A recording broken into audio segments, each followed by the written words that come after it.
예, 오늘 우리에게 주실 하나님 말씀은 요한복음 21장 11절 한 절만 읽겠습니다. 이제 14절까지 오늘까지만 하겠습니다. 예, 이제 요 11절만 읽은 거는 요 구절만 안 한 것 같죠? 제가 14절 이렇게 두 번에 했어도 사실은 11절의 내용은 잠깐 서두에서 잠깐 말씀드린 적은 있었지만은 11절 안 했습니다. 그래서 안 했어도 2주 동안 했기 때문에 지나갈 수도 있는데 이 11절의 내용이 굉장히 중요한 내용이 들어있기 때문에 그냥 지나갈 수가 없어서 오늘 11절 한 절 다루고 이제 다음으로 넘어가도록 하겠습니다.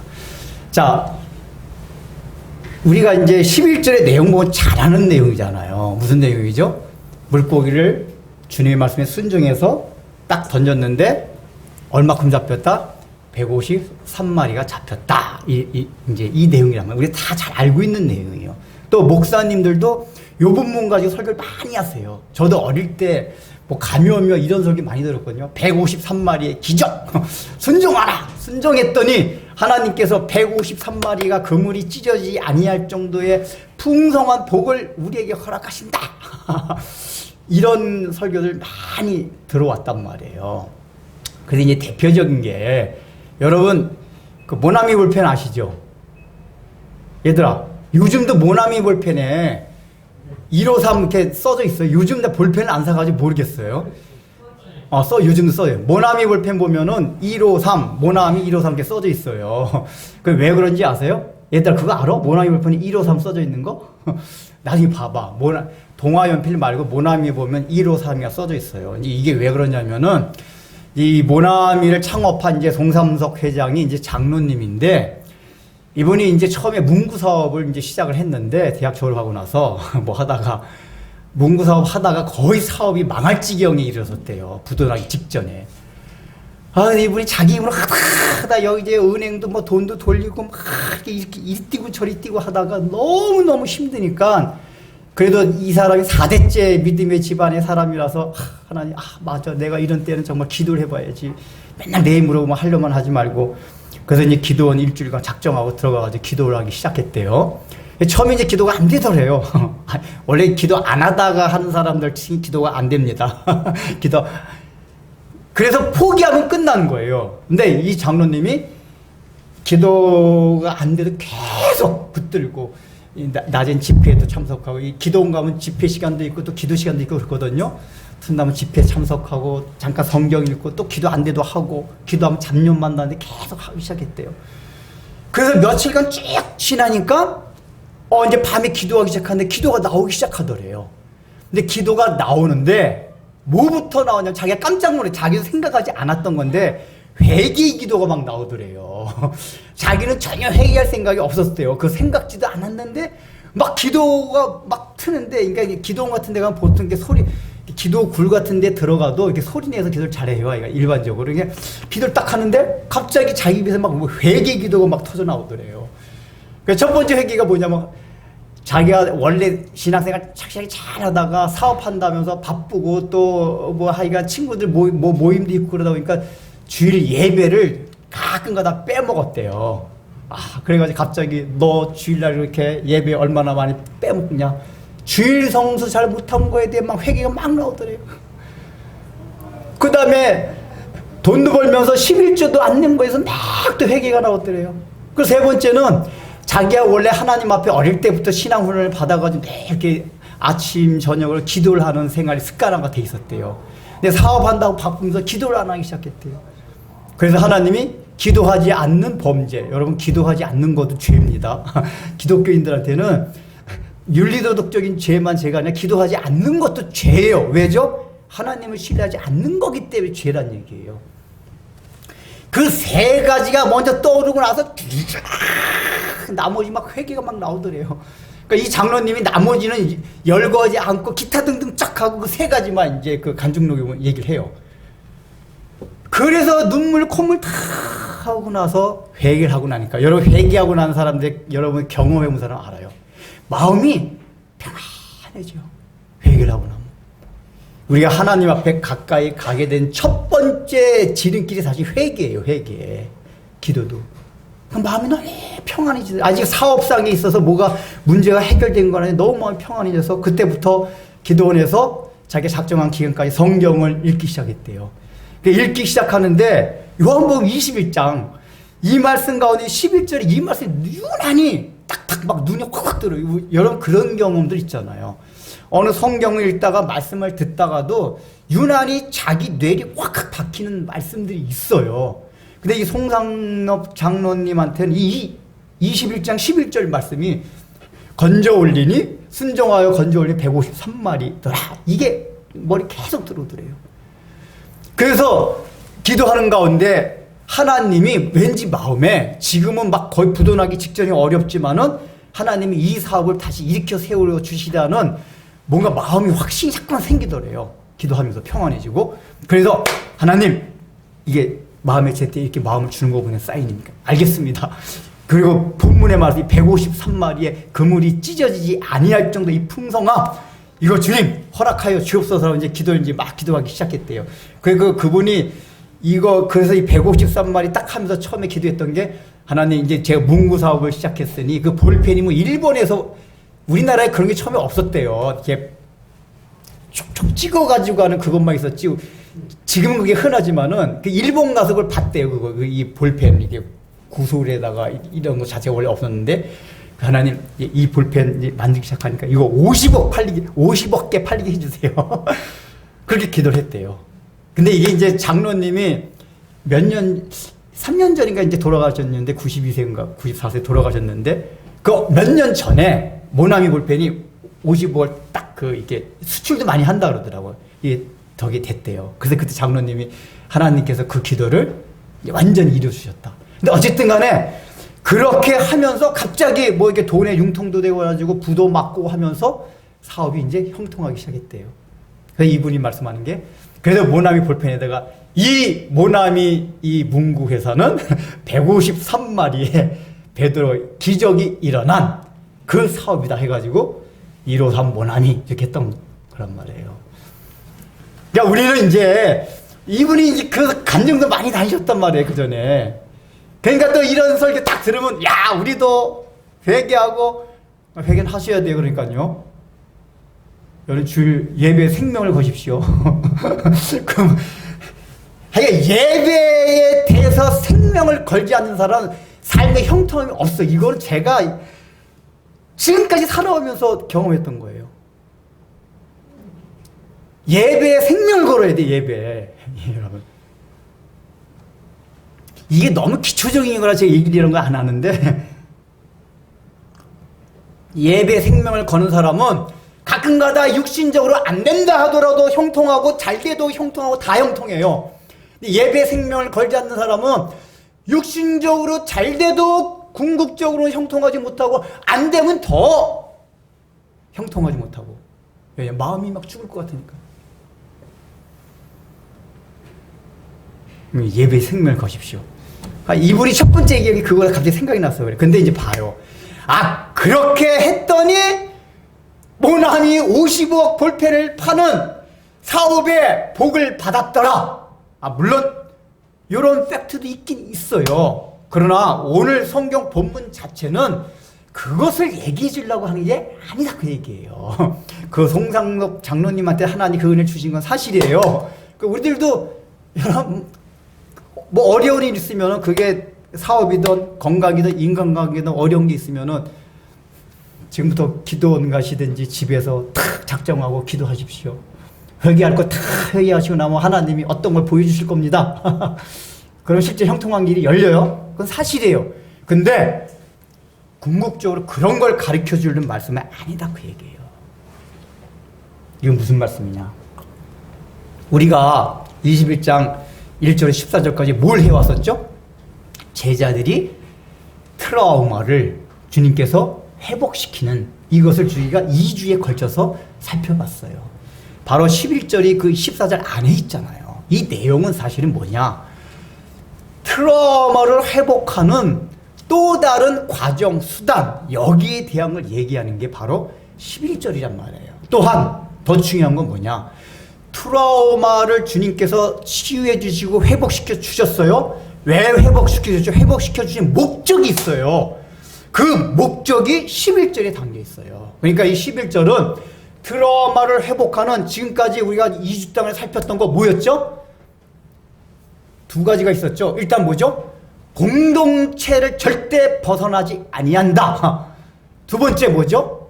트라우마를 회피하려고 하지 말고 주님의 방법은 트라우마를 들춰냄으로써 오히려 트라우마를 치료해 주신다. 이제 그 과정을 설명을 했잖아요. 트라우마가 있어야 트라우마란 재료 위에 주님의 사랑과 은혜를 더 얹기 때문에 그 치료가 된다고 얘기를 쭉 했어요. 근데 그 방법 가운데 매개체로 동원됐던 게 뭐였죠?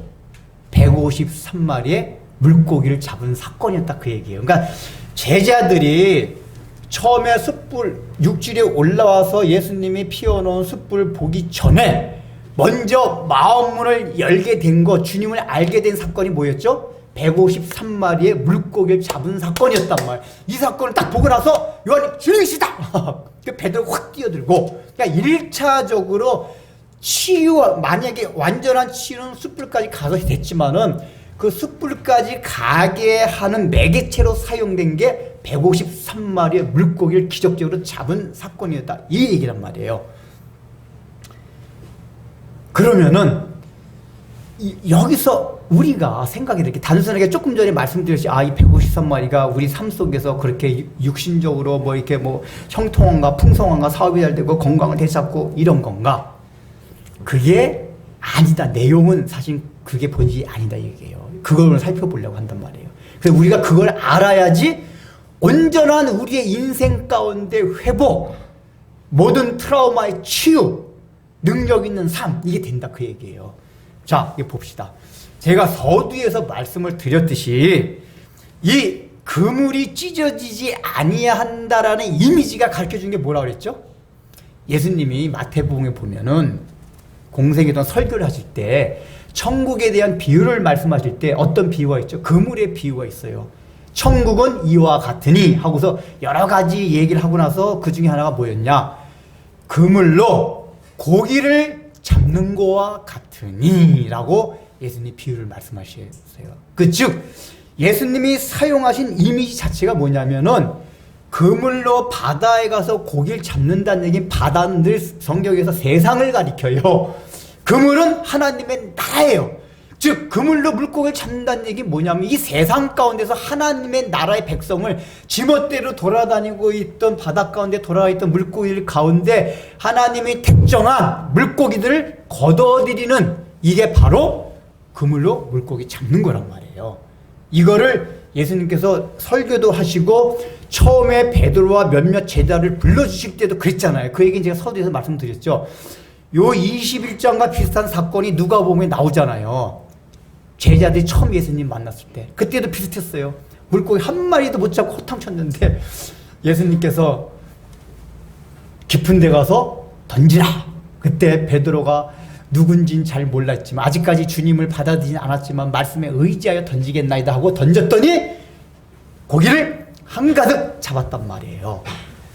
한가득 잡고 나서 예수님, 그리고 나서 베드로의 고백이, 주여 저는, 좀 더 이건 이 내용도 얘기할 건데, 주여 저는 죄인입니다. 그래서 특이하죠? 원래 반응이 어떻게 되죠? 우와! 당신은 메시아인가 봅니다. 이렇게 제가 한 마리도, 제가 전문가한테 한 마리도 못 잡았는데 이렇게 많이 잡다뇨. 주님, 앞으로 같이 뜁시다. 같이 사업합시다. 잡으면은 예를 들자면, 그러니까 뭔가 고기 잡은 내용에 대해서 그 결과를 가지고 얘기해야 되는데 지금 베드로의 관심은 잡은 물고기에 관심이 전혀 없어요. 뭐라고 고백이 나오죠? 주여 저는 죄인으로소이다. 저를 떠나소서. 일단 이렇게만 얘기해요. 그러니까 뭐냐면은 그 고기를 많이 잡은 결과가 베드로의 마음에 영향을 미친 거는, 야, 내가 이렇게 물질적인 복을 받았다, 이게 관심이 아니라 나는 죄인입니다라는 고백이 나오는 결과로 이어졌단 말이에요. 이제 그 내용에선 또 살피고, 어쨌든 그리고 나서 예수님이 하신 말씀이 뭐죠? 너가 지금까지는 물고기를 잡는 어부였지만 이제부터는 사람을 낚는 어부가 되리라. 이렇게 예수님께서 말씀해 주셨어요. 물고기. 그래서 그때부터 이미 물고기를 잡는 자체가 사람을 낚는다는 이미지를 베드로한테 심어줬단 말이에요. 여기서도 바로 그 이미지란 말이에요. 153마리. 그래서 요한이 153마리라는 숫자를 굳이 쓴 거예요. 여러분 이것도 이상하지 않아요? 보통 순종했더니 고기를 많이 잡아서 복을 줬다. 이렇게 요게 본질이라면 요한이 어떻게 기록을 했어야 됐죠? 그물이 한가득 될 만큼 물고기를 많이 잡았더라. 이렇게만 기록을 하면 돼요. 근데 왜 요한이 굳이 153마리를 잡았다 이렇게 표현했냐 그 얘기예요. 여기에 의미가 있단 말이에요. 그러니까 이 153 자체가 의미가 있는 거예요, 요한이. 그럼 이게 왜 의미가 있을까요? 일단은 여러분 그거 이상하지 않아요? 아니 153마리 언제 세웠지? 이런 생각 안 돼. 성경은 동화책이 아닙니다. 역사예요, 히스토리. 그럼 우리가 일상적으로 생각하면은 여러분 우리가 상식적으로 생각할 때 거기 잡고서 그거 세워봐요? 우리 한 집 사람 우리 같이 냇가에 가서 잡을 때 큰 물고기 우리들도 냇가에 가서 족대로 잡으면 큰 물고기 다 세웁니다. 꺽지 이만한 거 몇 마리 이런 거 세워봐요. 근데 이렇게 어부가 바다에서 잡는 거 이러면 저 속초항 가면 막 셉니까? 안 세요. 근데 썼다는 얘기 세웠다는 얘기죠. 왜 셌을까요? 이거부터 살펴봐야 돼요. 이제 가장 이제 우리 학자들이 설득력 있게 이제 우리가 얘기하는 건 뭐냐면은 그 당시에는 이제 어업을 할 때 자기 배로 하는 사람이 있었고 남의 배를 가지고 빌려서 하는 사람이 있었대요. 근데 자기 배로 하는 사람은 상관없는데 남의 배를 가지고 고기를 잡을 때는 미리 이제 계약을 한대요. 그때마다. 요번에 물고기 잡으러 가면은 물고기 잡는 마리수에 60은 내가 갖고 40은 주인인 당신에게 주겠습니다. 근데 요번에는 나갈 때 풍랑이 일고 아주 위험한 상황이다 보니까 이제 주인이 이게 굉장히 너가 위험을 무릅쓰고 고기 잡으러 가니까 요번에 잡는 거는 너가 90 갖고 내가 10 갖겠다. 이런 식으로 이제 그때 계약을 맺고 나간다는 거예요. 그래서 고기를 딱 잡고 돌아오면 물고기를 세워야지만이 8대2, 6대4서 나눠 갔잖아요. 그래서 세게 되었다. 그러니까 이때 아마 이 배가 제자들 소유의 배가 아니라 누군가 다른 사람의 소유 배일 가능성이 많다. 이게 이제 가장 설득력이 있어요. 그리고 이제 한 가지 좀 재밌는 그건 뭐냐면은 가끔가다 성경이 또 한 가지 저기는 이제 아주 특이한 사람 있잖아요. 엉뚱한 생각 잘하고 엉뚱한 행동 잘하는 사람. 그러니까 내가 볼 때 도마 같은 사람이 약간 그런 성향이거든요. 도마가 물고기 많이 잡았잖아. 그러니까 이게 몇 마리나 될까? 갑자기 궁금해가지고 세워볼 수도 있어요. 도마 같은 사람 성향이 보면 약간 그런 성향이 있어요. 그래서 세워볼 수도 있다라고 이제 얘기를 하는데 제가 볼 때는 제가 첫 번째 얘기 드린 거 이게 이제 가장 이제 설득력이 있어요. 그 당시 이제 어업의 문화적인 환경이 그랬으니까. 그래서 세워봤는데 153마리였어요. 그런데 153이라는 숫자가 어떤 숫자냐면은 그 당시에 갈릴리 어부들 사이에 에서 이제 통용됐던 물고기 종류가 있었대요. 그러니까 주로 이제 갈릴리 바다에서 잡히는 물고기 종류가 어떤 사람들은 153종이 있다, 어떤 사람은 155종이 있다. 그런데 이제 몇 가지 그 당시에도 그 종에 대해서 얘기하는 몇 가지 얘기가 있었는데 이제 가장 유력하게 많은 사람들이 얘기했던 게 갈릴리 바다에 있는 물고기 종류는 153종이다. 라는 걸 이제 많은 사람이 받아들였고 요한도 그렇게 생각하고 있었다 그 얘기예요. 153종. 그러니까 이 얘기는 뭐냐면은 자꾸 보니까 153마리예요. 그러니까 이게 하나님의 섭리예요. 근데 요한이 딱 생각하면 이거 우리가 알고 있는 갈릴리 바다에 있는 모든 물고기 종류인데 이게 딱 떠오른 거예요.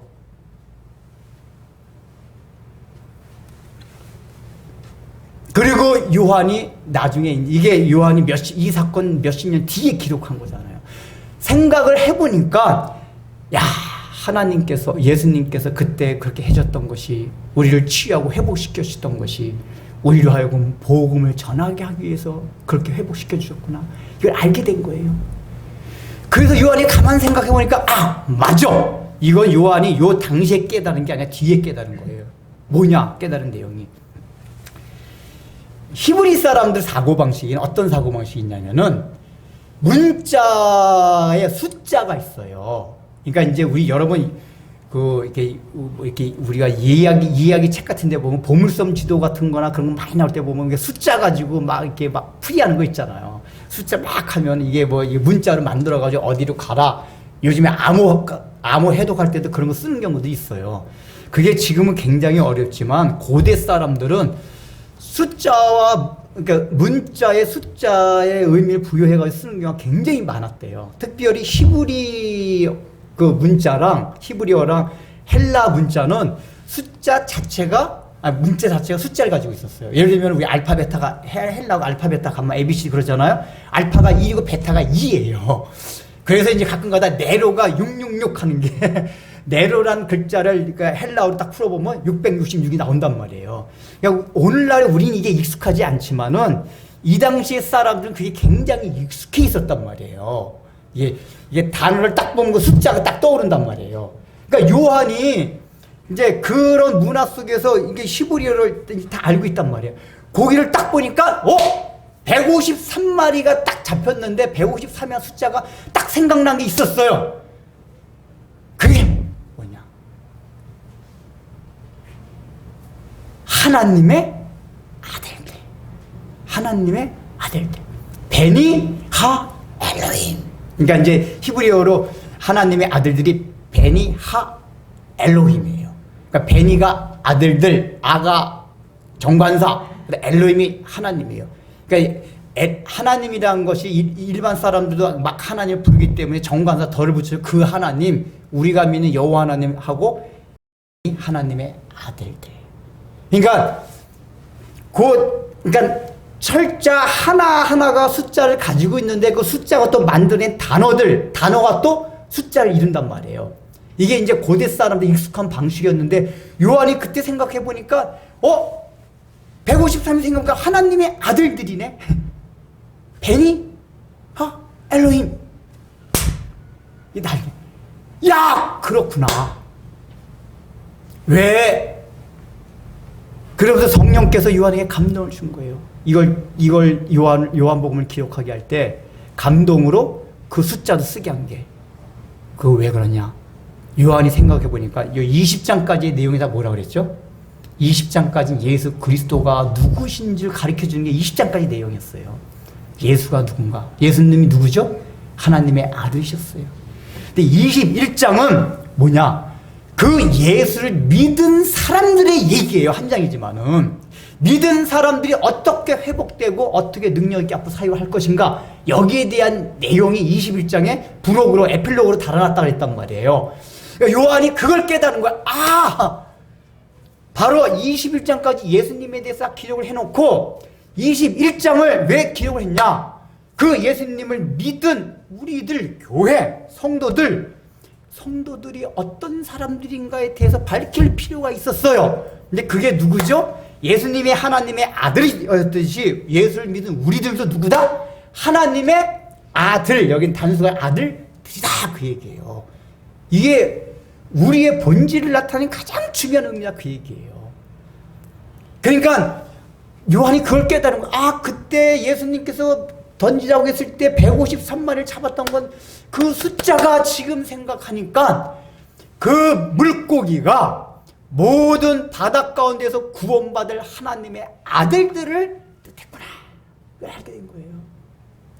그래서 성경이 기록한 거예요. 하나님의 아들들, 구원받은 백성들, 교회. 그리고 요한은 구약 성경을 잘 알고 있었습니다. 유대인들은 그 당시 구약 성경을 달달달리 외웠어요. 근데 생각해 보니까 에스겔서에 이 의미를 나타낼 수 있는 말씀이 있다는 것을 요한이 직감한 거예요. 그거 한번 찾아봅시다. 에스겔서 47장 10절. 구약성경 에스겔서 47장 10절.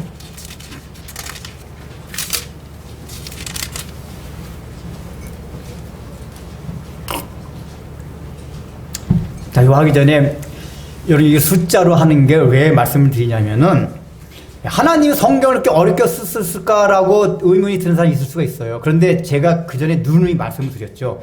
하나님의 성경을 기록하게 하실 때는 그 당시의 문화, 언어, 사람들이 가진 사고방식 이거를 차용해서 성경을 기록하게 하셨단 말이에요.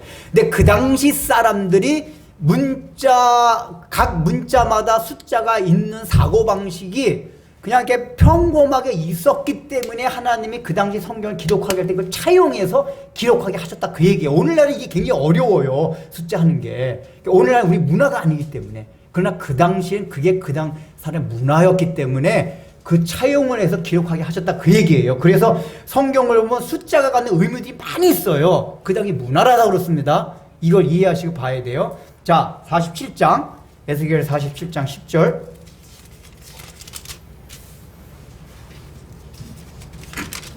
다 찾으셨나요? 우리 학생들 에스겔서 다 찾았어? 오케이. 10절 같이 읽어보겠습니다. 시작. 또 이 강가에 어부가 설 것이니 엔게디에서부터 에네글라임까지 금을 치는 곳이 될 것이라. 그 고기가 각기 종류를 따라 큰 바다의 고기같이 힘이 많으려니. 와, 자, 이 내용이 뭐죠?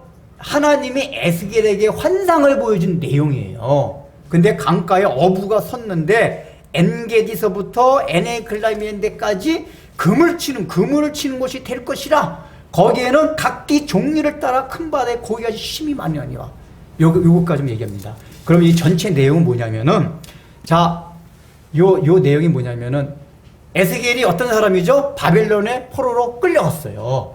이 사람 끌려갔던 사람이에요. 그래서 바벨론의 포로로 끌려가지고 언제 우리가 다시 저 성전으로 예루살렘으로 돌아갑니까? 막 기도하고 있었어요. 그래서 희망을 갖고 있었는데, 그 희망을 갖고 기도하는 가운데 어느 날 소식이 들려왔어요. 어떤 소식일까요? 희망을 주는 소식일까요? 아니에요. 그나마 예루살렘 성전이 조금이라도 남아있었는데, 그렇게 기도하고 있었는데 들려왔던 소식은 완전히 바벨론 왕에 의해 가지고 예루살렘이 초토화되고 예루살렘 성전은 남은 것이 하나도 없이 완전히 허물어졌다는 소식을 듣게 됐어요. 그때 에스겔이 마음이 어떻겠어요? 절망. 아니, 그렇게 우리가 예루살렘 성전으로 돌아가게 하려고 기도했는데 절망. 그때 하나님께서 에스겔을 불렀어요. 너에게 환상을 보여주겠다. 쭉 했어요. 그 환상의 내용이 이 앞에서 쫙 나오는 건데 뭐냐? 성전을 이제 어떤 성전을 예루살렘 성전이 딱 보여주세요. 근데 성전에 그 문틈에서부터 막 물이 막 나오기 시작해요. 그 성전 재단으로부터. 그 물이 조금씩 나오는데 그 물이 양이 점점점 막 그게 막 동쪽으로 막 흘러가다요. 아라바 사해. 이 아라바가 사해인데 사해 좀 막 흘러가요. 예루살렘 동쪽의 사해거든요. 그러더니 그 물이 세상을 다 덮는 이 환상을 봐요. 그러면서 하나님이 예루살렘 성전이 다시 회복될 것을 환상을 통해 보여주시는 거예요. 그 내용 가운데 하나가 10절이에요. 근데 요 10절의 내용이 뭐냐면은 엔게디서부터 뭐죠? 에네글라임까지. 엔게디는 뭐냐면은 사해의 서쪽에 있는 그러니까 서남 쪽에 있는 도시고, 그 다음에 요 에네글라임은 사해의 서북쪽에 있는 도시예요. 이게 서해가 이제 서쪽으로 있으면은 아래쪽에 엔게디, 저 위쪽으로가 북쪽으로가 에네글라임이 있어요. 근데 원래 사해가 어떤 바다죠? 물고기가 전혀 살 수 없는 바다예요. 지금도 그렇잖아요. 그 당시 사람도 알고 있었다면 사해 옛날부터 고기가 없었어요. 근데 하나님 환상을 뭘 보여주냐면 성전부터 물이 나오는데 이 고기가 절대 살 수 없는 사해 바다에 엔게디서부터 에네글라임까지 어부가 딱 그물을 쳐놓고 많은 종류의 물고기를 잡을 정도로 고기가 많아진다는 환상을 딱 보여준 거예요. 이게 요한이 처음에 뭔지 내용은 몰랐겠죠. 이게 내용은 알아도 의미는 몰랐을 거예요. 그러나 요한이 이제 몇십 년 지나고 나서 깨달은 거예요. 예수님을 통해 가지고 이 복음이 성전이라는 게 그 예루살렘 물리적인 성전을 몰랐지만 나중에 요한이 알게 됐잖아요. 성전이 누구였죠? 예수님이었단 말이에요. 그 예수님으로부터 흘러나온 물이 이 전 세계 썩어져 물고기에 절대 나올 수 없는 이곳을 많은 물고기를 잡을 수 있는 곳으로 만들겠다. 생명 있는 것으로. 그래서 우리들은 다 어부가 되었다. 이걸 깨달은 거예요. 근데 공교롭게도 요한이 이제 성경을 그걸 당연히 깨달았을 텐데 여기 보면 엔게디와 에네글라임이라는 이 마을 있잖아요. 이게 헬라어로 숫자로 변환을 해보면은 엔게디가 33이고 에네글라임이 120이에요. 합치면 얼마죠? 153. 요한이 이걸 아는 거예요. 내가 의미상으로도 에스겔의 그 말씀이 예수님을 통해서 복음이 확장되는 걸 가르쳐 주셨구나. 요한이 이걸 알게 됐는데 공교롭게 숫자로 딱 맞춰보니까 33, 120, 153이었네. 그때 우리가 금을 던졌을 때 잡은 153마리 이거였구나. 우리가 복음을 전도자가 되어서 그때부터 저 이방 가운데도 알 수 없는 썩어져가는 도저히 물고기가 있을 수가 없는 택한 백성이 없다라고 생각하는 저 이방 가운데서도 많은 믿는 자가 태어나고 우리는 그 믿는 자를 위한 어부가 되었구나. 요한이 그걸 깨달은 거예요. 그래서 오늘 이 11절 말씀 뭐냐? 153마리의 물고기를 잡은 거는 그냥 단순하게 물고기를 많이 잡았다 이 얘기가 아니라 예수님께서 그 사건을 통해서 뭘 보여주신 거죠? 앞으로 너희가 어부가 되어서 이 사회 같은 저 이방민족 너희들이 개와 같은 지옥불에 다 갈 사람을 생각하는 저 많은 바다 가운데 이제 내가 생명수를 다 흘러가게 해서 이제 거기 많은 물고기가 생길 것이면 너희들은 그 물고기를 잡는 어부가 될 것이다 라는 걸 예언적으로 보여준 사건이 153마리 기적 사건이란 말이에요. 단순하게 물질적으로 축복받았네 이걸 보여주시고자 한 게 아니란 말이에요. 어떤 거요? 너희들 봐라. 치유받았지? 회복되었지? 그럼 이제 내가 그때 보여줬잖아. 153마리 기적 너희 다 기억하지? 이걸 생각하면서 이제는 복음 전하는 일에 매진하라 그 얘기예요. 그런데 아까 서두에 말씀드렸죠. 이게 목적이에요. 이 일이 왜 치유받는 과정과 매개체가 된다 그랬죠. 여기 사건상에서는 153마리를 잡았기 때문에 제자들이 예수님께 더 가까이 갈 수 있었기 때문에 이게 치유받는 한 과정이에요. 근데 이게 오늘날 우리식으로 설명한다면은 왜 이게 뭔가 복음을 전파하는 일이 우리가 회복되는 거에 목적이자 수단이 되냐면 그 이유를 설명드릴게요. 우리 아까 찬송가 볼 때도 그 얘기했어요. 고난과 슬픔도 이기게 하시었고 그 다음에 뭐라 그랬죠? 영원에 잇대어 살아가게 하소서. 즉 고난과 슬픔을 이길 수 있는 본질적인 방법은 영원에 잇대어 살아가는 거예요. 성경에서 말하는 영원이라는 건 뭐죠? 하나님의 나라예요. 그럼 복음 전파라는 게 뭐냐? 우리는 이제 목사, 선교사가 돼서 직접적으로 복음 전하는 것만 복음 전파라고 생각을 해요. 그러니까 복음 전파는 궁극적으로 뭐죠? 하나님의 나라를 세워가는 게 복음 전파예요.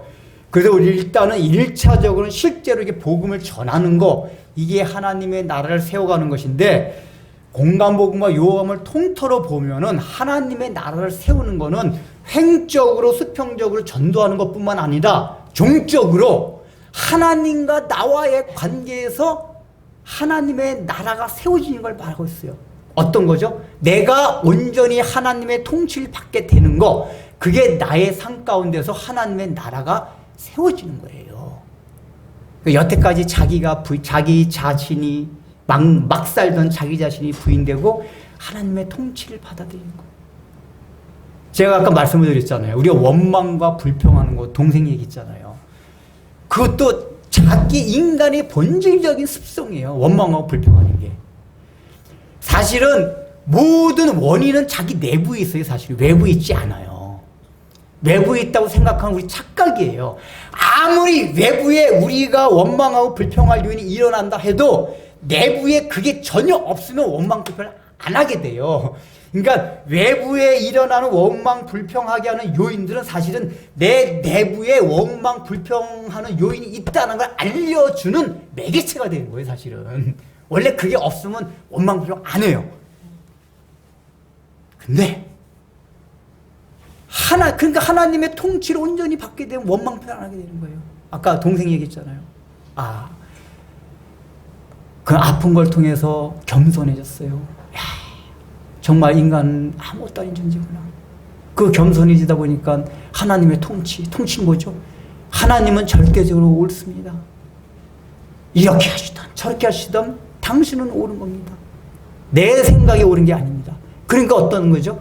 나는 고침을 받고 싶지만 하나님이 그렇게 해주시지 아니한다면 그게 진리고 의고 옳은 겁니다. 이런 걸 고백하는 거란 말이에요. 이 얘기는 뭐냐? 우리가 하나님의 통치를 어렵게 받게 돼서 그게 하나님의 나라가 세워지는 거예요. 하나님의 나라를 하나님 통치하는 것이 하나님의 나라예요. 그렇게 되면은 어떤 일이 일어나든지 상관없이 우리의 마음에 평안이 있어요. 평안이 있어요. 그리고 그 사람의 마음속엔 하나님의 나라에 대한 것이 자기 마음을 지배하게 돼요. 천국이 그 마음을 지배해요. 영원한 나라가. 그러니까 실제적으로도 보면은 복음을 열심히 전하는 사람들이 보면은 외부적인 환경에 덜 민감해요. 왜냐, 그 사람의 관심은 지금 누구한테 전도하고 어떻게 복음을 전하, 여기에 온통 관심 있잖아요. 그러니까 자기 주변 다른 사람에 별 관심이 없어요. 그러니까 예를 들면 그 목사 전도사뿐만 아니고 선교사뿐만 아니라 자기가 어떤 직업을 가졌어도 마인드가 야, 내가 정말 복음을 전했다 이렇게 생각하잖아요. 그러면 자기가 뭐 직장 내에서 뭐 어디 뭐 사업장에서 뭐 내서 이렇게 저렇고 당연히 잘 되면 다 좋죠. 근데 이게 안 되고 한다 해도 덜 충격을 받아요. 왜냐하면 이 사람의 관심은 지금 어떻게든 내가 한 사람보다 전도해볼까 뭐 이런 데 관심이 많다 보니까. 이해되세요? 사람이 자기 관심 많이 있는 쪽으로 영향을 받아요. 근데 복음을 전하는 일에 관심이 많은 사람들은 복음을 전하지 않는 다른 영역은 덜 관심이 가기 때문에 그게 오르락내리락 해도 마음에 영향을 안 받는단 말이에요. 주변에 잘 생각해보세요. 여러분들이 뭘 생각하고 살아갔어요? 그 복음 전하는 일뿐만 아니라 조금 전에 말씀드렸잖아요. 이것은 전하는 뿐만 아니라 자기가 하나님의 나라를 세워가는 거예요. 그 하나님의 나라를 세워가는 사람들은 하나님의 나라를 묵상을 합니다. 근데 그 영원한 나라를 묵상해요. 그거를 묵상하다 보면은 여러분 이 세상에 있는 것들이 참 시시해져요. 이거 제가 누누이 강조하잖아요.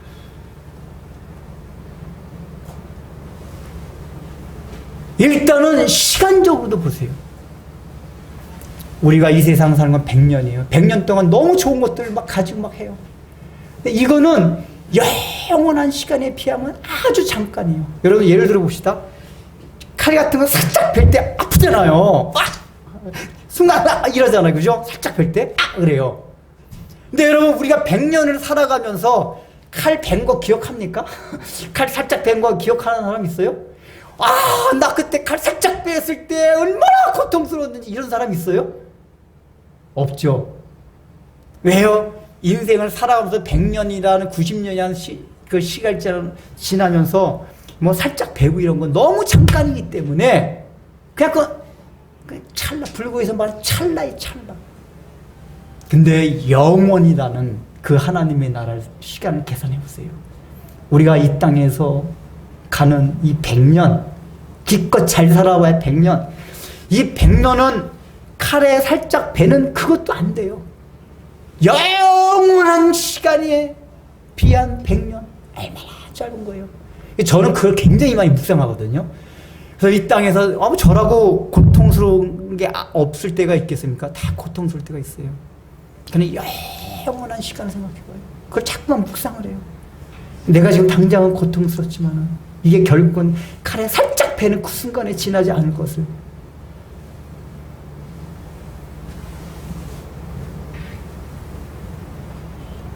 영원한 하나님의 나라를 묵상하고 여기에 잇대어 살아가고 하나님의 나라를 기준과 그 가치를 두고 살아갈 때는 다른 것이 상대적으로 다 아래로 가요. 그래서 내가 때로는 사업이 안 되고 경제적으로 어려워져요. 그래도 하나님의 나라를 사다 보니까 잠시 좀 어렵고 힘들긴 하지만 몸이 아프고 인간관계가 깨지고 다 여러 가지 다른 어려움이 있다 해도 이 땅에 있는 것들이 잠시뿐이란 생각에 그것들이 다 지나가요. 이 철로역정이 그런 걸 쫙 드러낸 건데, 이 철로역정 읽어보세요. 철로역정.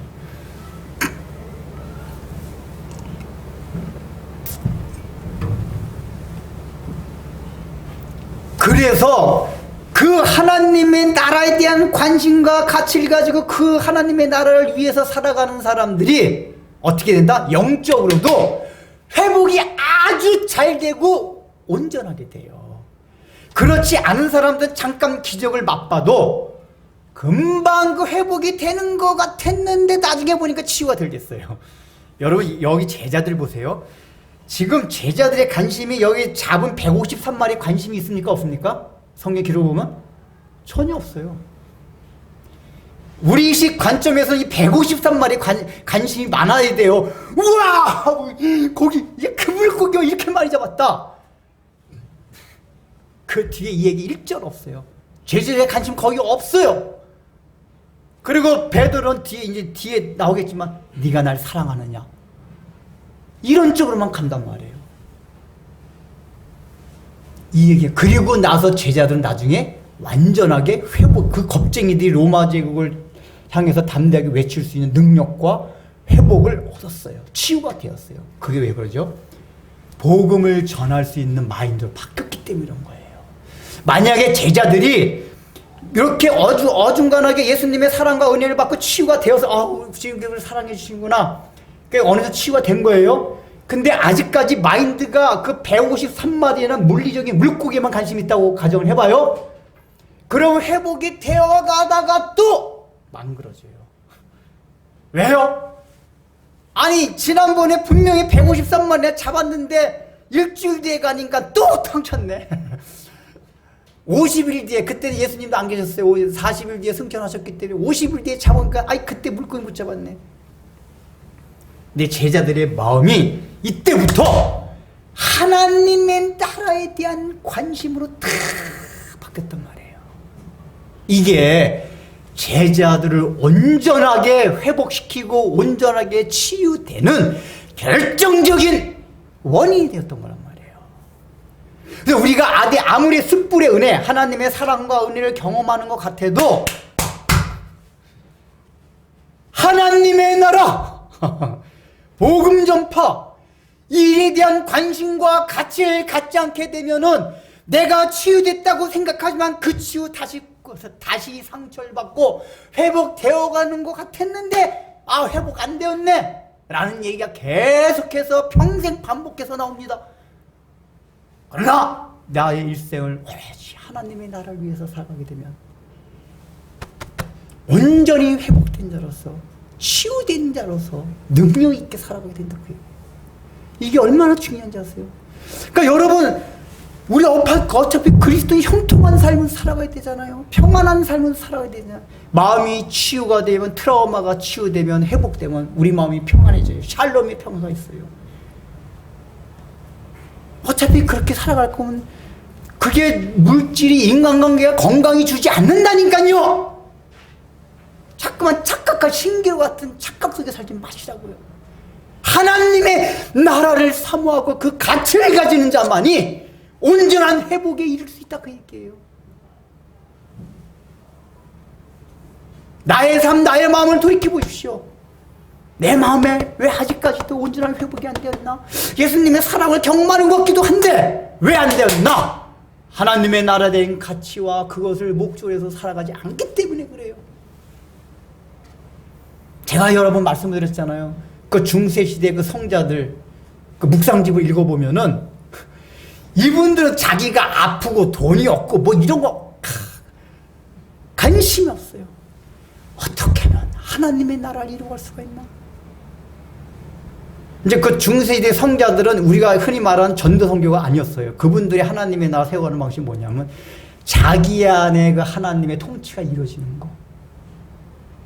그래서 자기 마음에서 누굴 보고 미워했고 자기의 고집대로 살려고 했고 늘 묵상할 때마다 그런 걸 묵상해요. 오늘도 하루를 살아보니까 여전히 내 자아가 살아서 누굴 미워하고 내가 이것 때문에 원망하고 불평하고 그것 때문에 너무 마음 아파요. 마음 아파다 하다 보니까 환경 자체에 대한 불평 불만이 안 나오고 왜 내가 거기서 불평 원망이 나왔을까라는 불평 원망한 거에 대한 하나님 그런 불평 원망 없게 해주세요. 그러면 여러분 생각해 보세요. 내가 우리 집안에 원수가 있어. 저놈의 아내, 저놈의 남편, 저놈의 부모. 말이 이상하네. 아니 제가 아버님 병원 모시고 왔다가 옆에서 어떤 사람을 봤는데 부모님 모시고 어머니 같아요. 딱 보니까 아유 이 노인이 빨리 죽지 않고 참 막 나 이해는 돼. 그 어머니가 연세가 드셔가지고 잘 못 거동이 불편하세요. 그러니까 막 부축하고 그래야 되니까 이 노인이 죽지 않고 그냥 빨리 와 참 마음이 아프더라고요. 그 사람도 형편이 그 병원 모시고 가려면 직장 다니면서 휴가도 내야 될 거고 뭐 하여간 다 어려움이 있겠죠. 그러고 마음에 아유 저 노인네 빨리 왜 안 죽지? 귀신은 저 노인네 안 데려가고 저 원수 같은 아내 남편 저런 거 왜 이럴 수가 있잖아요.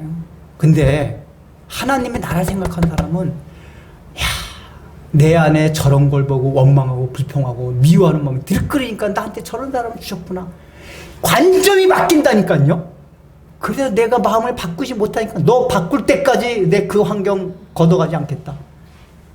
그러면은 그 성자들 기록이 그래요. 주여 이 환경 달게 받겠사옵나이다. 이런 환경 가운데서 주님을 찬양하고 감사할 수 있는 마음 나오게 해주세요. 그러다 보니까 자기 옆에 있는 원수들도 사랑하게 되고 환경도 사랑하게 되고 그래서 온전한 치유와 회복이 일어나는 거예요. 주님과 온전과 하나가 돼요.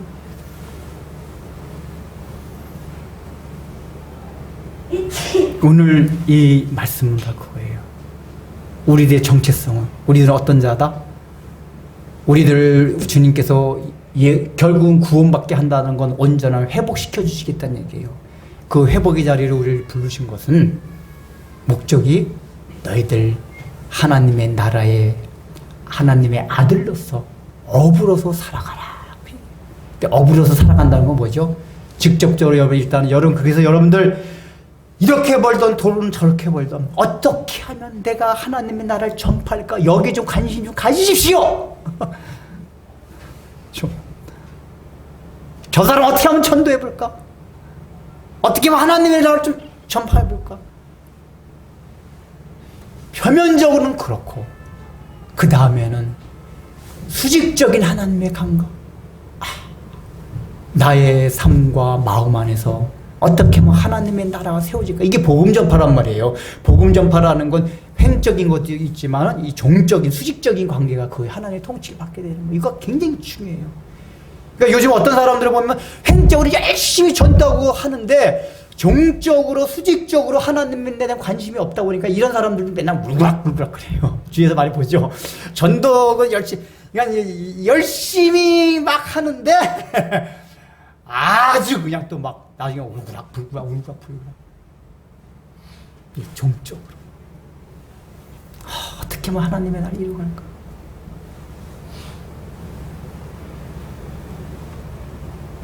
오늘 이 11절의 말씀을 통해서 내가 그 일을 해야겠다. 그리고 마지막에 여기 11절 보세요. 다시 요한복음 그냥 찾지 않아도 근데 찢어지지 아니하였더라 했잖아요. 그 찢어지지 아니하였더라 뭐죠? 원래 큰 물고기라서 많이 잡으면 이게 그물이 찢어지지 아니하였더라는 얘기 그 당시에 그물이 오늘날 같이 좋은 그물이 아닙니다. 153마리 한꺼번에 많이 잡는 경우가 없었대요.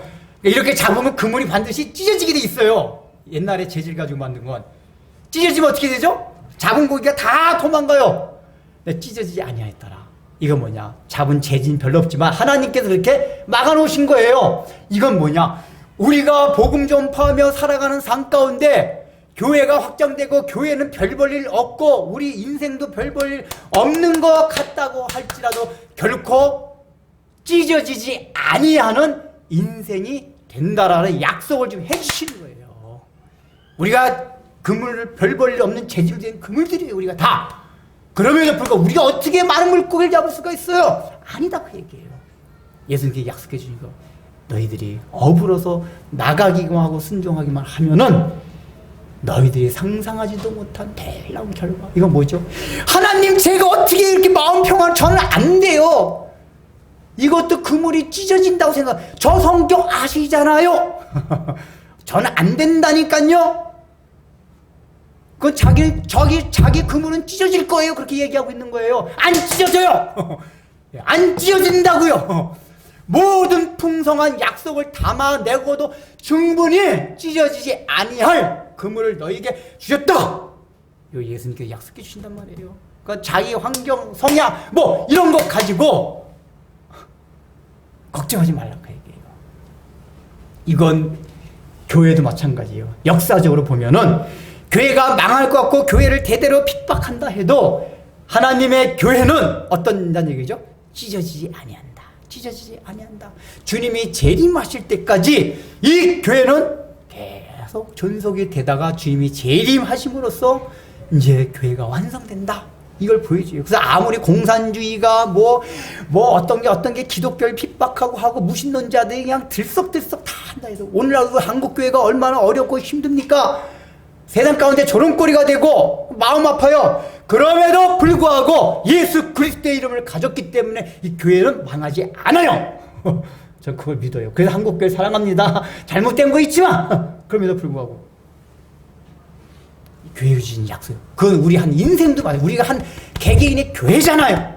그러니까 여러분의 삶도 마찬가지예요. 한국교회와 같이 내가 비록 허물이 있고 부족한다 하더라도 하나님의 교회는 망하지 않는다. 우리는 망하지 않는다. 이게 오늘 11절 통해서 우리에게 주신 예수님의 약속입니다. 기도하겠습니다. 주님, 저 바다 가운데서 마음대로 돌아다니고 있던 저희들을 주님께서 택하여 주셔서 그 153마리라는 그물 안에 들어오게 할 수 있는 고기가 되게 하여 주셔서 하나님의 나라의 백성으로 삼으시고 이제 또한 저희들도 그 그물을 던지는 업으로 삼아 주시사 이 땅을 살아가면서 받는 모든 상처와 아픔과 슬픔과 고통들을 그 복음 전파와 하늘나라 세우는 것을 통하여 완전히 치유될 수 있음을 가르쳐 주시사 제자들이 그런 것을 통하여 회복되어 능력 있게 살아갔던 것처럼 저희들도 제자들과 같이 이제 하나님 아버지 잡은 물고기 153마리 자체에 관심을 갖는 것이 아니라 거기에 담긴 본질적인 의미인 하나님의 나라를 세우는 일에 관심을 갖고 거기에 같이 부여를 함으로써 이 세상을 살아가면서 내가 어떠하든지 조금이라도 하나님의 나라를 세우는 것 때문에 마음을 쓰고 또 하나님 아버지와 관심을 갖고 힘을 쏟음으로써 이 세상이 주는 환경과 요인에 흔들리지 아니하고 주님께서 제자들에게 만날 때마다 말씀하셨던 샬롬의 평안이 우리 가운데 넘쳐날 수 있는 은혜와 참된 복들을 저희 모두에게 허락하여 주옵소서. 예수님의 이름으로 기도드립니다. 축사하고 마치겠습니다.